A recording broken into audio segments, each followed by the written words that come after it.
And a swarm of seismic activity at the Salton Sea that began a week ago prompted scientists to say there was an elevated risk for a big San Andreas Fault earthquake. Now, by Tuesday, the risk had lessened, and the California Governor's Office of Emergency Service in California said that the earthquake advisory period was over, but the impact of that warning was still being felt. For some, it meant checking quake safety lists. Others looked at preparing for the big one, such as bolting down bookshelves to walls and things like that, installing safety latches on kitchen cabinets, strapping down televisions as well. There is panic out there. Callie, author of The Man Who Predicts Earthquakes, about the late Jim Birkeland, is with us. Cal, Jim would say wait for a full moon or a new moon, which is a week and a half away, but people are tense. What do you hear?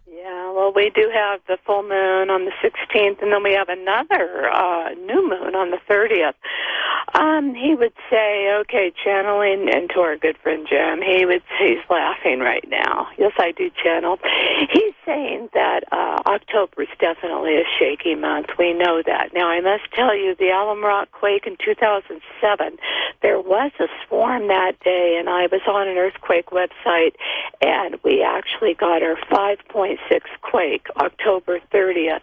So there is a possibility. This area can give us a 7.8 or greater. Wow. So that's why the scientists are so concerned. This is kind of like, let's look at it as a metaphor like a mouth. If you have a troubled tooth and you keep going to the dentist, you have a cavity, you have a bigger cavity, you have to have a root canal. Guess what? The root canal doesn't work. We have a trouble spot. Do you think your dentist cares about the other parts of your mouth that are pretty healthy? No. He's looking at this one spot. That's what the seismologists are doing. So is it a good heads up? Yeah, we're getting prepared. I even got prepared. I bought more water. I stocked up on pet food. I think it's good. We need to have a plan B. It's going to happen. Will it happen in October? I'm going to give it a 60% chance. That's pretty high, Cal. Well, I just looked at the map, and, I am an intuitive. I do work the psychic networks, and I get awesome reviews. I'm good.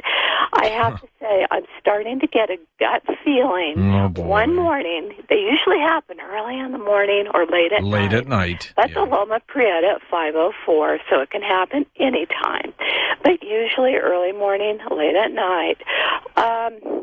I'm starting to see images of going to that map, because I don't think I would feel it up here in Tahoe, but seeing a big red square. And when I get that feeling, that's when I play the slot machines and win, because I get the feeling. You get the feeling. Now, when was the last time the Office of Emergency Service here in California issued these kinds of warnings? I just read they do it about twice a year. Twice a year. And let me tell you, we did have that aggressive swarm in Reno in 2008.